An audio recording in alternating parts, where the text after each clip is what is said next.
Hitung Kang. Bismillah. Alhamdulillah. Bismillah. Alhamdulillah. Bismillah. Alhamdulillah. Tah kahartos benten teh sareng nu kahiji benten, nu kadua sareng nu kahiji benten, nu katilu oge benten.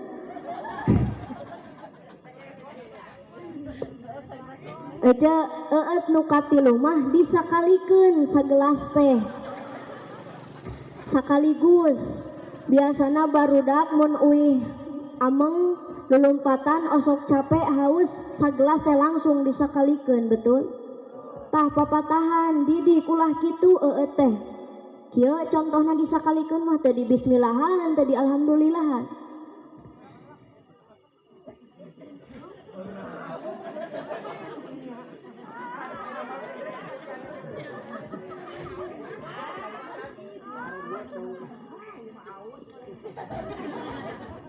Tah eta contoh nu katilu. Ngan ulah eta mah lamun sok disakalikeun sagelas teu ditilukalikeun teu di bismillahan teu di alhamdulillahan ngawaris kana kaselak aja. Tuh nya gara-gara disakalikeun matakan ulah. Lamun disakalikeun ngawaris kana mangmang. Ibu terang mangmang. Bapak mun keur salat geuning paribasa osok kieu. Ieu teh rakaat kahiji atawa kadua nya?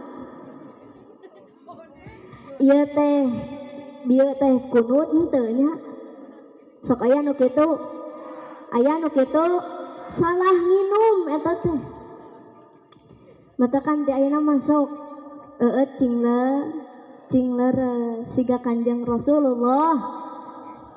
Tah kahartos Bu? Wareg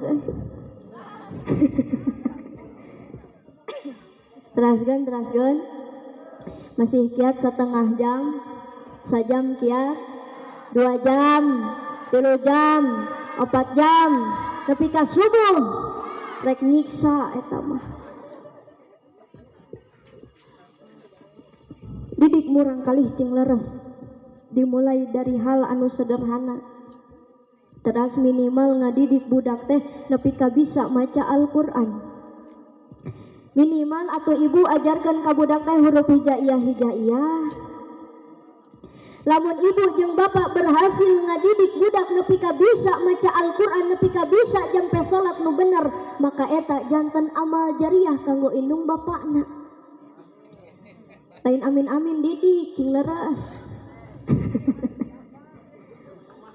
Ieu mah ibu teu bisa oge maksakeun ngajarkeun budak.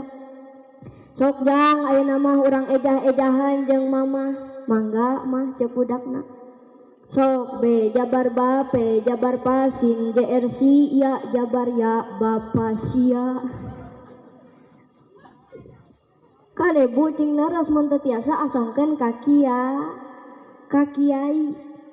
Minimal atuh huruf hijaiyah bu. Bayangkeun lamun budak teu bisa maca Al-Qur'an ku ibu jeung bapak henteu dididik, teu bisa jampe salat engke nalika ibu jeung bapak maot saha nu bakal ngaoskeun Yasin, saha nu bakal tawasul leres. Matakan sok ceuk si bapak ka budakna ujang ka dieu, sok ayeuna mah urang diajar huruf hijaiyah jeung bapak. Mangga Pak cek budakna. Tah ujang anu kieu teh ngaranna alif. Alif teh sakur-sakur anu nangtung eta ngaranna alif. Atuh budakna keur sakola nyekelan patlot eta teh kaluar ti imah ningali tihang listrik eta oge alif. Ngan kade bapak hudang subuhna ulah kabeurangan.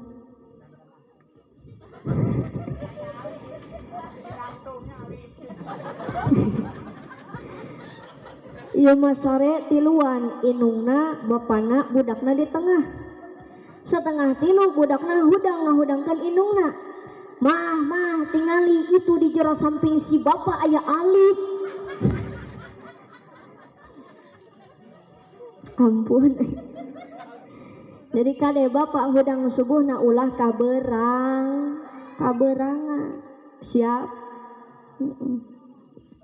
Tilu cenah budak teh didikeun nu kaopat B na biayaanan O na B na A na K na nu kaopat A hartosna arahkeuneun budak mah Bu kumaha indung bapakna buah anu jatuh moal jauh jeung tangkalna lamun ibu hoyong gaduh murang kalih anu pintar sok arahkeun ka sakola lamun hoyong gaduh murang kalih anu soleh pintar ngaji sok asongkeun ka kieu titipkeun di pasan budak mah kitu kumaha indung bapana ibu nu nangtukeun budak gedena dek jadi naon bapak nu nangtukeun budak gedena akhlakna rek kumaha.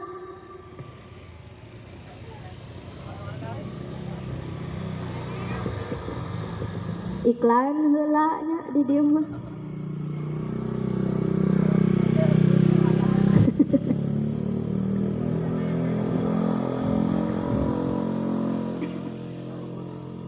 ngiluan ditempokeun si Aceh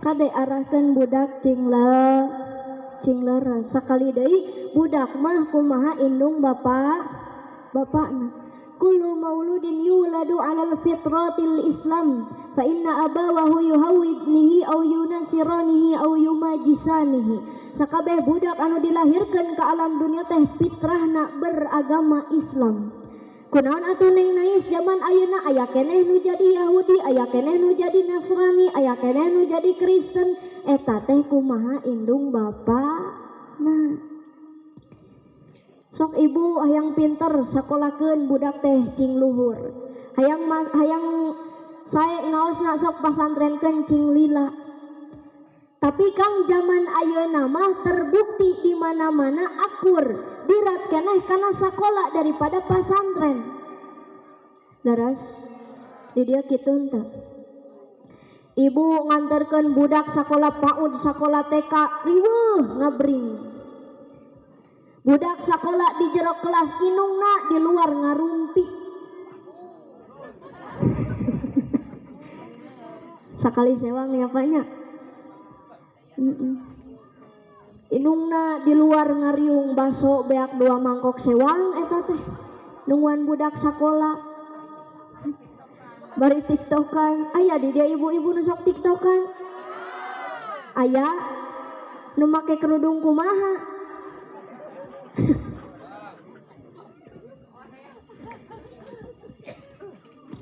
riweuh ayeuna mah Bu budak rek sakola PAUD dianterkeun ku indungna na ari dek masantren bahkan ajenganna oge teu apaleun eta budak saha da teu dianterkeun budak rek sakola SD tingali Kang kabeh ti luhur nepi ka handap anyar topi anyar kerudung seragam tas sapatu buku pulpen anyar kabeh ge dek sakola mah tapi tingali budak dek masantren cek emangna ujang geus dek masantren mah tong lieur tong meuli baju aya urut mang baheula budak dek naik Al-Qur'an bebeja ka indungna mah ujang teh dek naik Qur'an cek ibu teh geus tong meuli Qur'an mah aya urut mah da kitu-kitu keneh di mana mah Qur'ana itu di goa di bawah ku budakna teh ece Qur'ana geus balolong sarobek mah geuning ieu Qur'an teh geus sarobek leman ayeuna mah aya super glue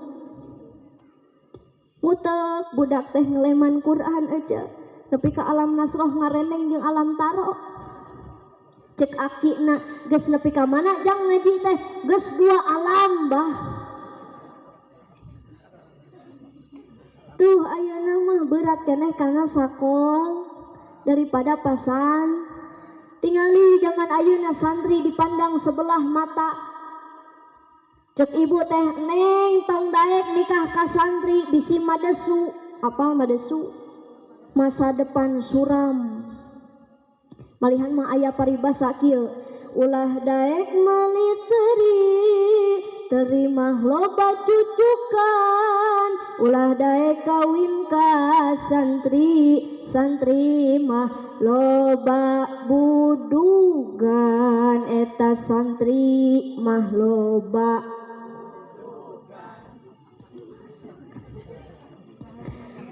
aya keneh di dieu santri nu budug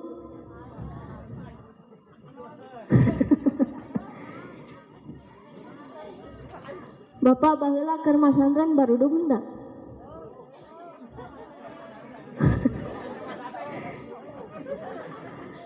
Tuh nya berat keneh kana sakolana teh benar cek.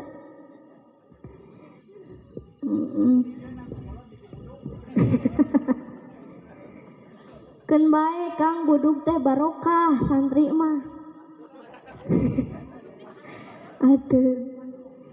Lamun santri budug entong sedih berarti eta teh kuman jeung tumila hayang ngilu ka surga.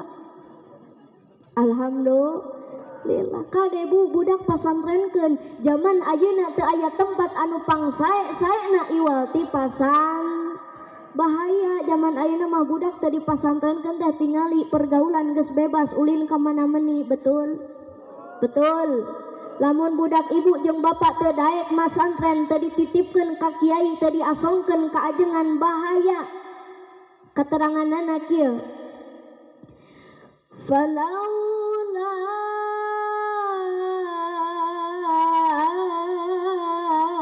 bi'ilmil ulama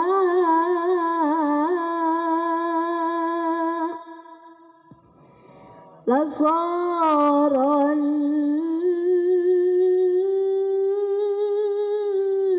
nasukal bahaim lamun jelema hirupna jauh ti kiai tara daek ngadangukeun papatah ti ajang tara daek ngaji jeung kiai maka niscaya ibu sifatna teh akhlakna teh bakal kawasat satu bakal siga heu nauzubillah tsumma nauzu naon buktina neng nai sok jawabkeun ku sararea cing kompak ari monyet sok dahar tara kurang kompak monyet sok dahar tara monyet sok nginum tara monyet sok sare tara monyet sok sholat tara monyet sok ngaji tara monyet sok berjamaah tara monyet sok ka masjid tara monyet sok puasa tara monyet osok zakat tara ari ayeuna jelema sok nginum tara jelema sok dahar tara jelema sok sare tara jelema sok sholat tara jelema sok ngaji tara tara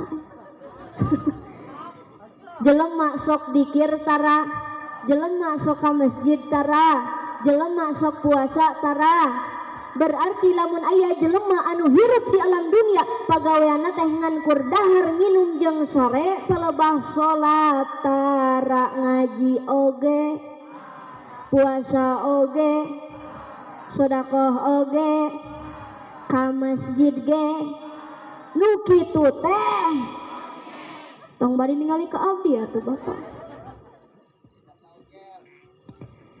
kahartos henteu bu jadi kade sakali deui arahkeun budak teh inung bapakna nu nangtukeun budak rek siga kumaha ibu hayang gaduh murang kalih nu soleh bapak hayang gaduh murang kalih nu soleh bapana tos soleh acan ari ibu tos soleha acan paingan budakna bedegong oge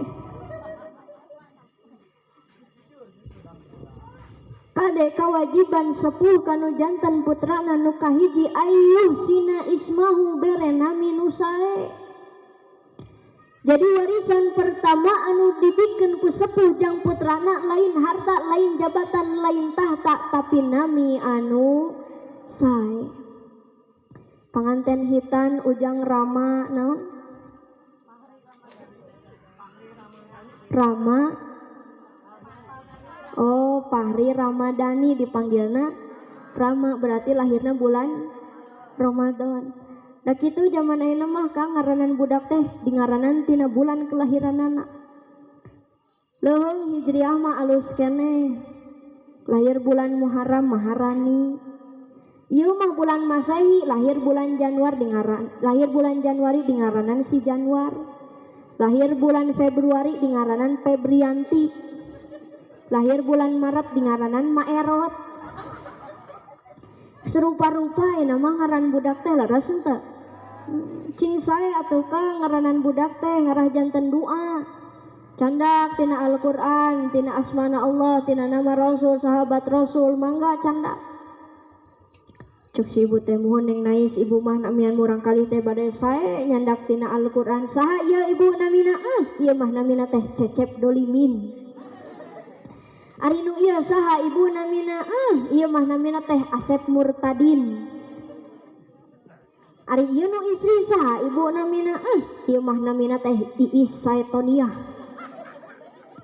Nya ngaran budak setan. Aya oge nu dihijikeun Kang, bapana Abbas indungna Kokom anakna. Bapana Irfan indungna Cici anakna. Dingaranan keluarga Parabot Dapur. Ngan aya nu leuwih parah ece bapana Tata indungna Ai anakna. Astagfirullah. Kade namian murang kalih anu Nami abdi Nais Nurjanah Cahaya surga. Matakan abdi mah rek di mana-mana oge anggar berca. Ayeuna oge dina panggung pangmencrangna Kang. Terus henteu. Tuh udah di belah ditu mah parwe. Sah itu teh nu caricing di ditu pemuda lain. Pemuda aya pemuda. Belah mana cicingna pemuda?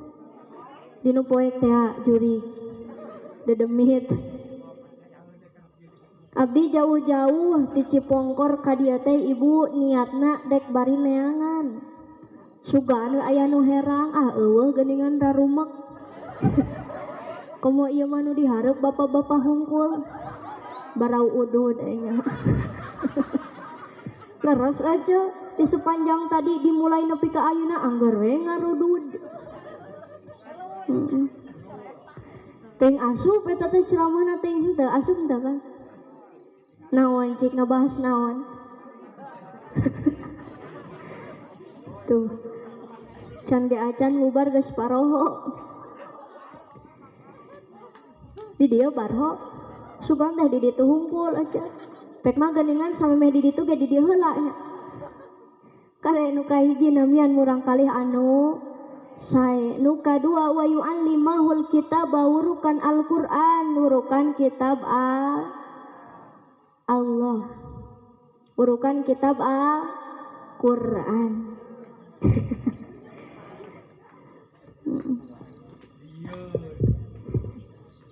Tadi teh lamun teu tiasa sok titipkeun ka kieu, arahkeun ka pasan, cina ngaos. Dieur cenah ceramah jeung Neng Naisa ngajawab salah teu ngajawab dicarekan. Opat cenah Bu.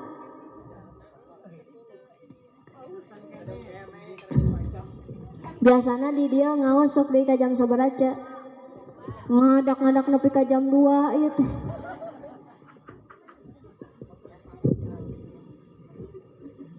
Sanes kunaon Ibu abdi teh enjing insyaallah pangaosan di Nyomplong Cibitung keun bae teh nanya oge.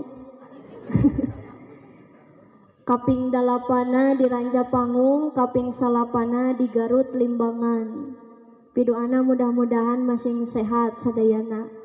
Ya Allah ya Robbal. Nu terakhir aya Kak di dieu hartosna khitan keuneun. Jadi ieu sahibul hajat teh parantos ngalaksanakeun kewajiban anu kalimana kanu janten put